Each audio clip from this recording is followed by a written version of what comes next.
Bayangin kamu sendirian di dalam mobil, di sekeliling kamu nggak ada suara kehidupan, cuma suara jauh yang membuat kamu takut. Dan kamu nggak tahu harus kemana, nggak ada orang dewasa, nggak ada tempat aman, cuma kamu dan sebuah telepon yang menjadi satu-satunya harapan. Ini bukan film tentang perang, ini tentang seorang anak yang hanya ingin pulang dengan selamat, namun dunia di sekitarnya nggak memberi kesempatan. Inilah kisah nyata tragis yang sangat menyayat hati dalam film The Voice of Hind Rajab.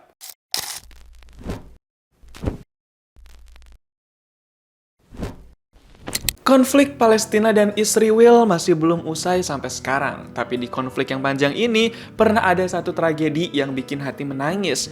Kejadian nyata ini terjadi di Gaza 29 Januari 2024. Selama masa perang, Palestina punya pusat panggilan darurat bernama Bulan Sabit Merah. Jadi, buat mereka warga Palestina yang terdampak perang dan butuh bantuan darurat, bisa hubungin Bulan Sabit Merah.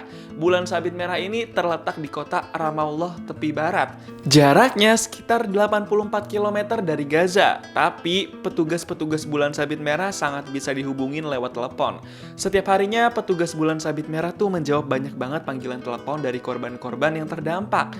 Mereka mencoba membantu setenang mungkin, walaupun kadang suka kena mental sama kepanikan orang-orang di telepon.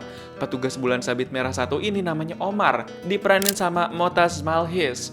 Dia ini petugas junior di Bulan Sabit Merah, dan selama dia kerja di situ, dia belum pernah kena mental.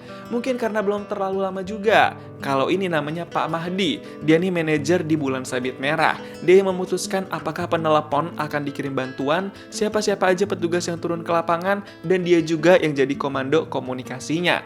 Namanya manajer, Pak Mahdi bisa dibilang udah senior di Bulan Sabit Merah. Kalau si kerudung putih ini namanya Rana, diperanin sama Saja Kilani.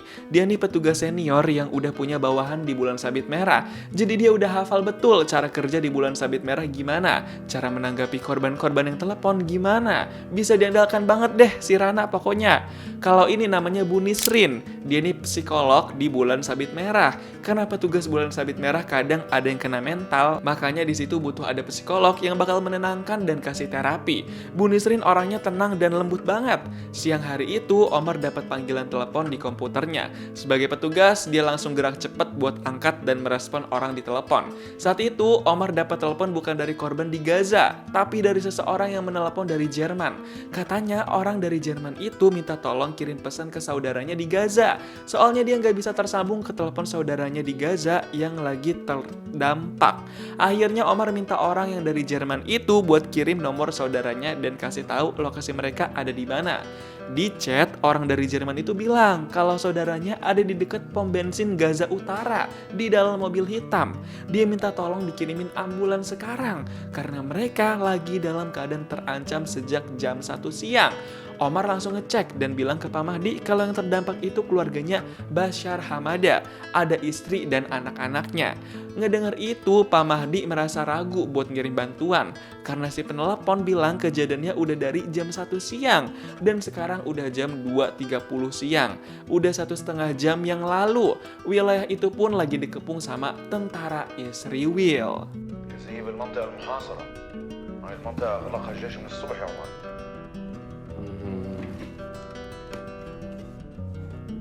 Abis itu, si orang Jerman kasih nomor HP saudaranya itu. Gak pakai lama, Omar langsung telepon nomor itu dong. Dia minta Pak Mahdi buat tetap tersambung ke saluran itu biar ikut memantau. Pas ditelepon, ternyata yang angkat itu anak kecil cewek. Omar langsung kaget dong, mana anak kecil itu juga langsung panik karena ada suara dar-der-dor di sekitar dia. Dia lagi berlindung di dalam mobil. انتوا متخبيين؟ بالسيارة احنا جنبينا الدبابة. انتوا جوا السيارة؟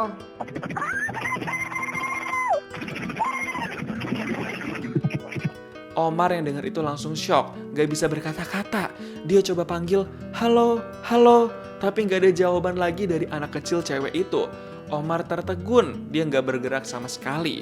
Pak Mahdi yang sadar Omar nggak bisa bicara dan bergerak, langsung khawatir sama Omar. Jadi Pak Mahdi bilang ke Rana nih sebagai atasannya Omar. Pak Mahdi khawatir Omar kena mental.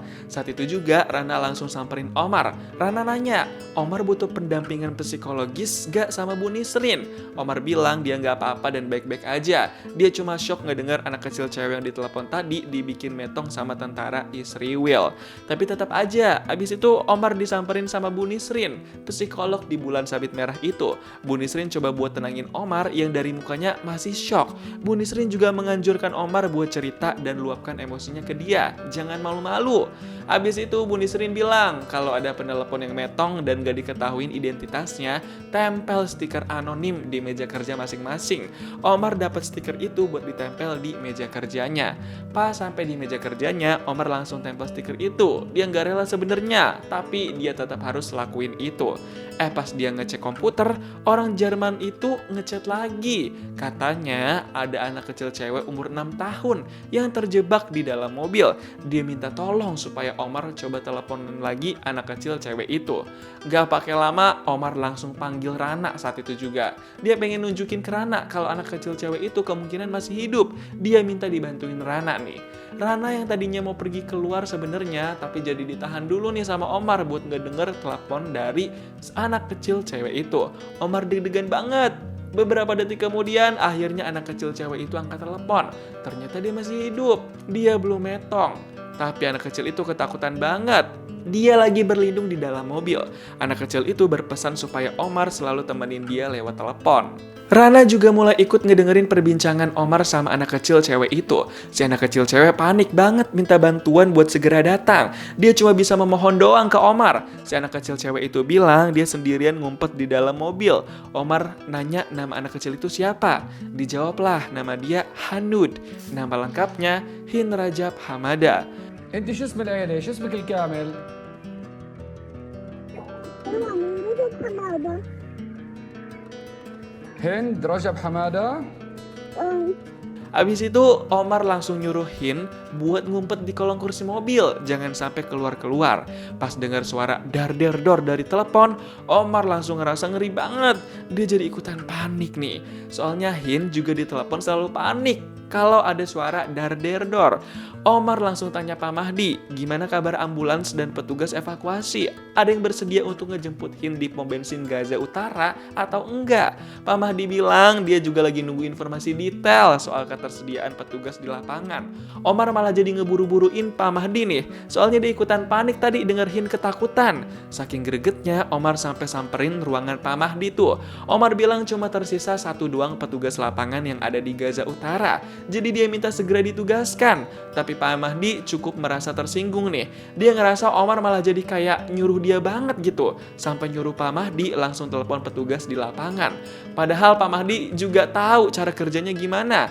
Ada koordinator lain yang bertugas kasih informasi soal nama dan mobil petugas lapangan yang lagi bersedia. Semua proses ini gak bisa secepat itu. Ada step by stepnya dulu. Tapi gak lama kemudian Pak Mahdi dapat telepon nih dari koordinator lapangan. Katanya ada petugas evakuasi bernama Zaino dan sopir bernama Madon yang masih di wilayah Gaza Utara dengan jenis mobilnya adalah ambulans. Omar langsung catat nih plat mobil ambulans yang diucapin ulang sama Pak Mahdi. Habis itu Omar langsung minta Pak Mahdi buat telepon Zaino supaya bisa segera bertugas dan mengevakuasi Hind Rajab di mobil dekat pom bensin. Tapi Pak Mahdi bilang dia mau coba mengkoordinasi dulu dan memastikan wilayah di sana aman. Nggak dengar Pak Mahdi mau berkoordinasi dulu, Omar langsung panas. Dia ngerasa Pak Mahdi lambat kerjanya.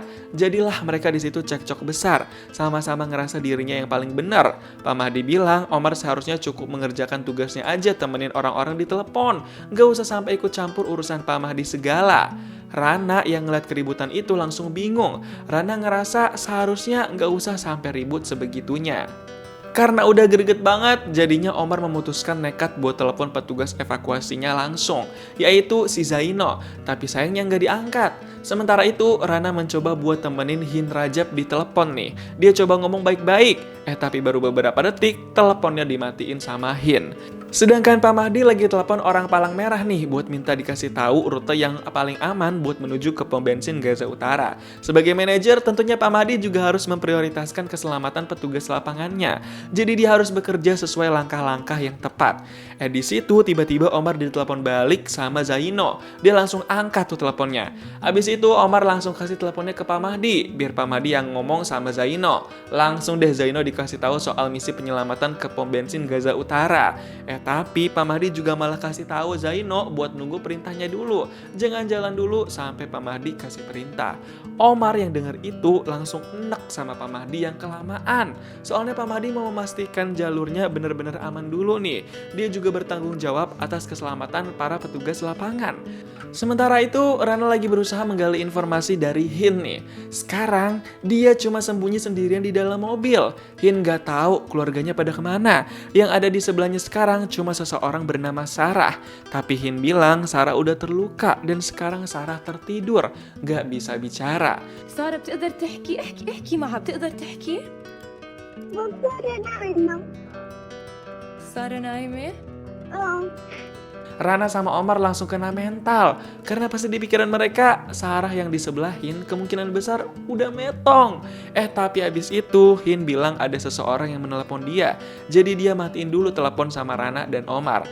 Gak lama setelah itu, Omar dapat telepon dari saudaranya Hin lagi nih, yang dari Jerman itu. Saudaranya Hin bilang dia minta tolong Omar segera kirim ambulans. Omar bilang dia emang lagi mengusahakan. Jadi suasananya emang kacau banget nih, dari sisi manapun semuanya pada pengen buru-buru. Habis telepon sama si orang dari Jerman itu, Omar bilang ke Rana, orang yang dari Jerman kasih tahu kalau sebenarnya Hin di mobil itu tadinya sama keluarga omnya yang udah punya 1 istri dan 4 anak.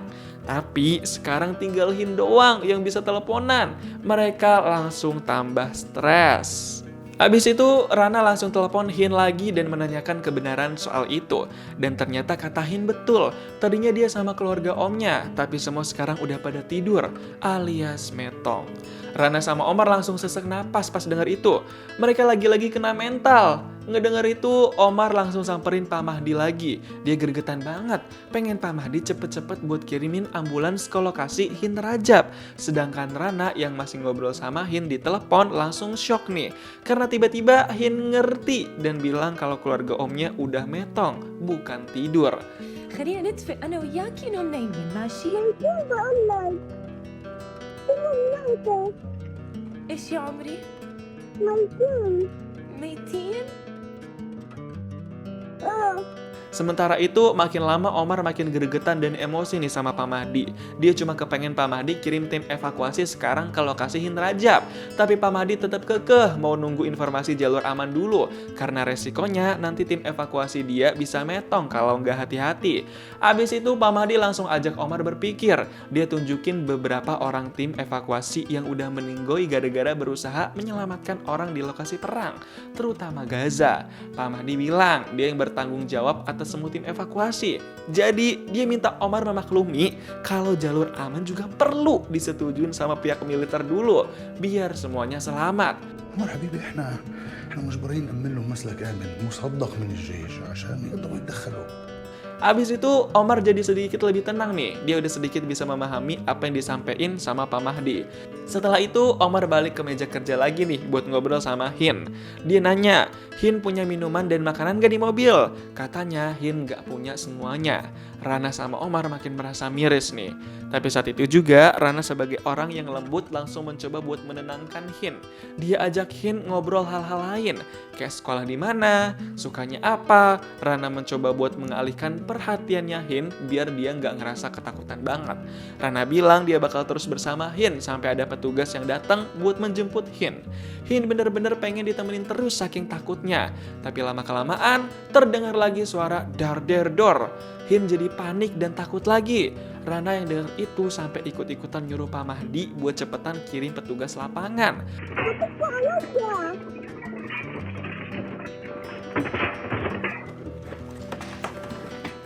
عم بتقوا علينا مهدي. Pas duduk lagi di meja kerja, Rana masih dengar ada banyak suara dar-der-dor. Dia udah nggak tahan sebenarnya, udah kena mental banget. Tapi dia tetap harus temenin Hin di telepon itu. Sampai-sampai yang terpikirkan oleh Rana adalah dia harus bantuin buat baca ayat Al-Quran. Rana bantuin buat sama-sama baca surat Al-Fatihah supaya dua-duanya bisa tenang. Rana sampai menitikkan air mata saat menuntun Hin melafalkan surat Al-Fatihah. Tapi setelah itu, Hin tetap merasa takut. Dia bilang bukan cuma suara dar-der-dor, tapi ada tank tentara yang mendekat ke arah dia. Hin ketakutan banget. Rana mau menenangkan dengan segala cara pun tetap gak bisa. Dan tiba-tiba telepon dari Hin itu terputus. Sementara itu, Pak Mahdi masih terus telepon orang-orang yang tahu jalur aman nih. Katanya belum ada lampu hijau dari pihak militer, jadi belum bisa kirim tim evakuasi. Pak Mahdi juga mulai stres sekarang. Sementara itu, di chat orang dari Jerman itu kirim foto-fotonya Hin Rajab. Rana langsung makin patah hati ngeliat foto itu.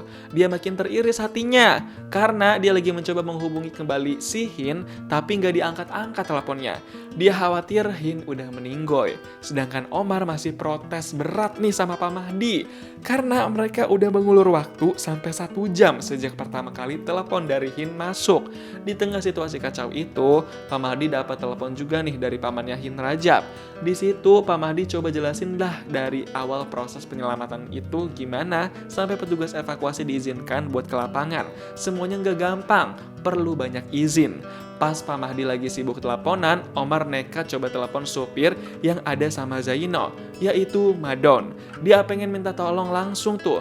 Tapi tiba-tiba Pak Mahdi datang dan langsung rebut HP-nya Omar. Pak Mahdi bilang ke Madon buat tunggu perintahnya. Omar langsung emosi marah-marah karena Pak Mahdi selalu berusaha buat menghalangi dia. Omar bener-bener kecewa sama Pak Mahdi. الشباب انقذت مليون على ابطال هذول زيك فكرهم بتخبيه زي الفيران ورا المكاتب. أنا جماعة. كل سوقت الجرينلاند اللي بتستنى فيه وكل سوقت التنسيق تبعك. منيح. شو يعني ابعد عمل لك انا ناس قاعده بتموت. Cek cukup besar dah tuh mereka berdua. Sementara itu, Rana lagi pasang fotonya Hin Rajab di papan. Karena orang-orang yang udah meninggoy fotonya bakal dipasang di situ.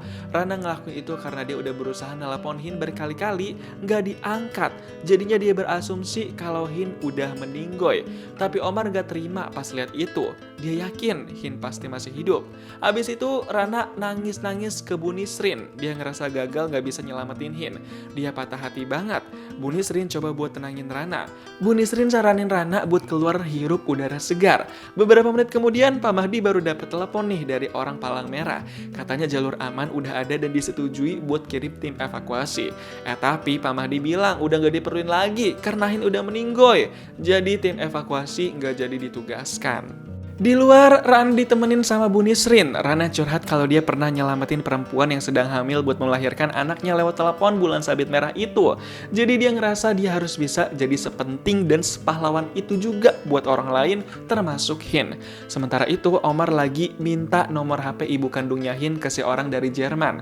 Dia pengen telepon langsung ibu Hin buat nanya, kapan Hin terakhir kali telepon ibunya? Dan pas dijawab, katanya Hin baru aja telepon ibunya sebelum Omar telepon.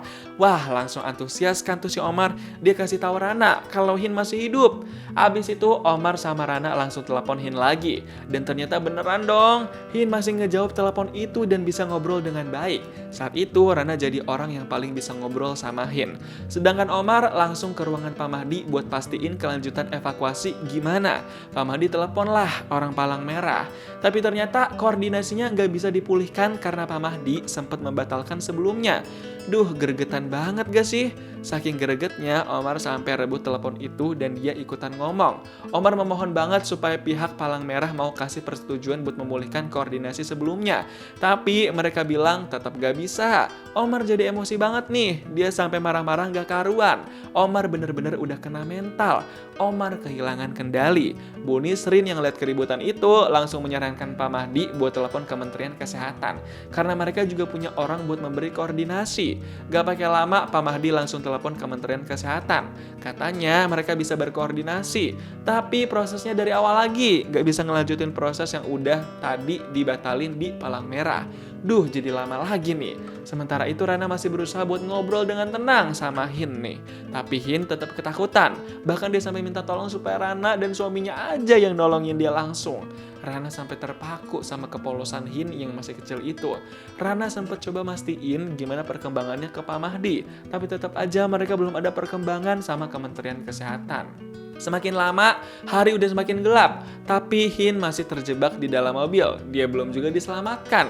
Pak Mahdi, Omar, Rana, semuanya pada stres. Saat itu, Omar yang diteleponin terus sama ibu kandungnya Hin mulai ngerasa makin pusing. Dia sampai kasih telepon itu ke Bu Nisrin supaya bisa tenangin ibu kandungnya Hin. ابنك معك هلا؟ الحمد لله الحمد لله وإن شاء الله نرجع لك هند وتكونوا مع بعض كلكم مع بعض إن شاء الله. Sementara itu, Rana juga lagi stres-stresnya nih. Hin bilang dia takut gelap, dan hari udah semakin gelap. Hin merangnya ketakutan terus. Rana yang mendengar semua keluhan Hin makin gak kuat rasanya. Hin terus-terusan memohon ke Rana supaya kirim orang buat jemput dia. Rana sampai udah kehabisan jawaban. Dia gak tahu lagi harus ngomong apa ke Hin. Air mata gak berhenti-henti menetes. Rana bener-bener udah kena mental. Dan tiba-tiba telepon itu terputus lagi. Bis itu, Pak Mahdi langsung minta supaya rekaman suara Hin Rajab diupload ke media online, biar pers pada tahu. ممكن احنا اعطوا ليلى تطلع التسجيلات تنزلهم لانه احنا بحاجه نطلع على السوشيال ميديا والصحافي. طبعا طبعا. Abis itu Rana sama Bu Nisrin rebutan headphone buat ngobrol sama Hin nih. Bu Nisrin ngeliat Rana udah kena mental banget, jadi Rana harus istirahat. Tapi si Rana malah maksa dia masih mau ngobrol sama Hin. Dan emang bener aja dong, si Rana pas ngobrol sama Hin langsung nangis lagi. Hin ngerengek terus, bikin Rana tambah stres karena pertolongan belum bisa datang ke situ. Sementara itu, Pak Mahdi sama karyawannya yang lain lagi upload konten di sosial media. Mereka unggah suara-suara rekaman dari Hin Rajab yang merengek minta tolong. Mereka berharap empati dari siapapun yang dengar konten itu nanti.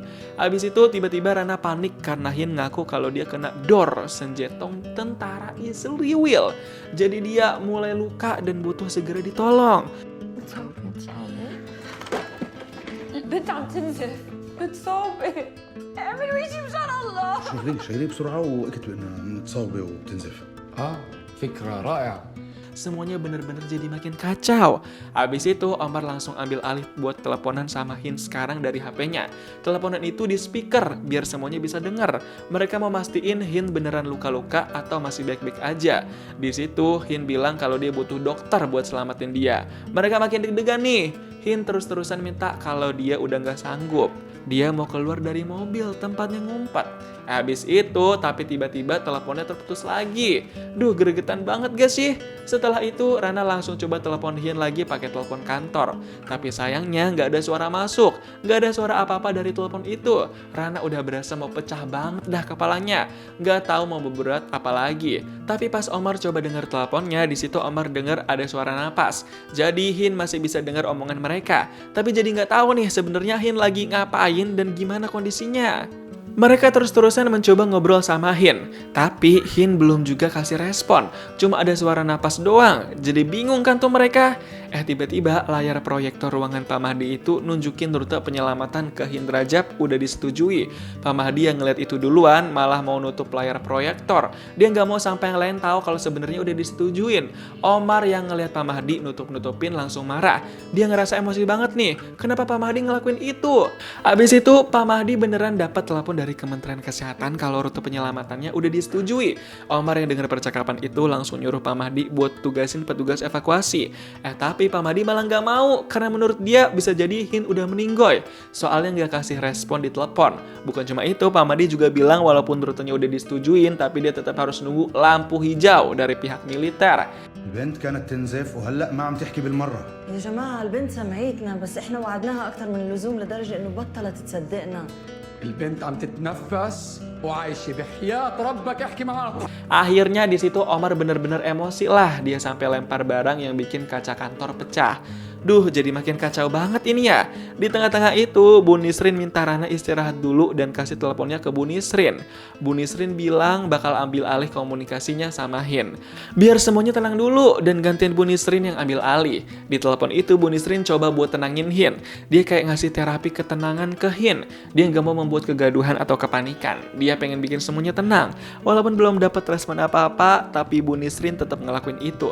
Sampai tiba-tiba, akhirnya Hin mengeluarkan suara lagi. حبيبتي يا هنود أنا سمعيتك حبيبتي هنود Saat itu juga, Pak Mahdi langsung telepon Kementerian Kesehatan lagi buat tanya udah dapat lampu hijau atau belum. Dan sayangnya belum dapat lampu hijau. Duh, gila, gregetan banget gak sih? Gara-gara itu Pak Mahdi jadi dicecer sama semua karyawannya tuh. Padahal dia juga harus nunggu lampu hijau. Dia nggak bisa menugaskan petugas evakuasi tanpa lampu hijau. Sampai-sampai Pak Mahdi sampai stres. Pak Mahdi memutuskan buat ngurung diri di kamar mandi sampai dia dapat lampu hijau baru keluar. Sementara itu, Rana sama Bu Nisrin masih mencoba buat ngobrol dan tenangin Hin nih. Mereka juga bingung belum dapat lampu hijau harus ngapain. Mereka udah kebanyakan janji sama Hin kalau ambulans bakal segera datang. Saking udah kena mental dan stres, Rana sampai lemes banget dan pingsan sebentar. Duh, kasihan banget gak sih? Rana bener-bener gak sanggup lagi. Tapi habis itu tiba-tiba mereka dapat telepon informasi lampu hijau dari Kementerian Kesehatan.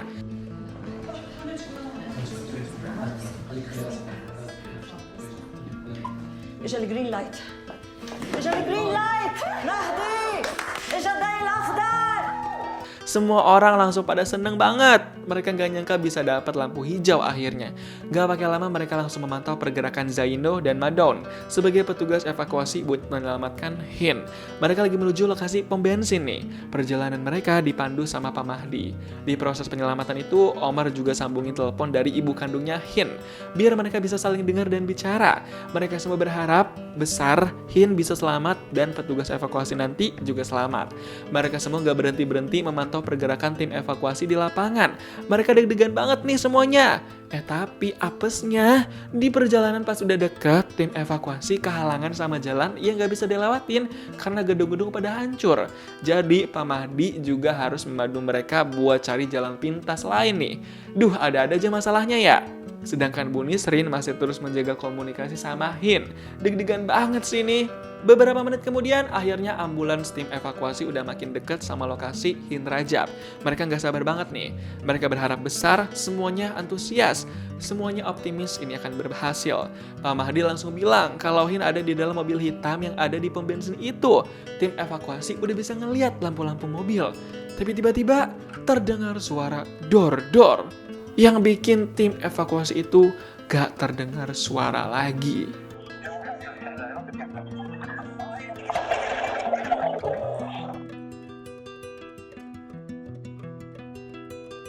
Halo?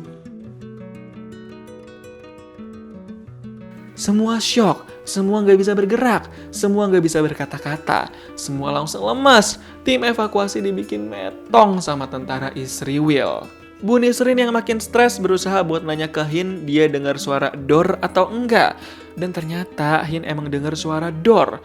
Mereka coba pastiin berkali-kali. Hin yakin betul kalau itu suara dor. Dan sekarang Hin sendiri lagi. Nggak ada yang bisa selamatin dia. Semua orang langsung pada pusing. Langsung pada lemas.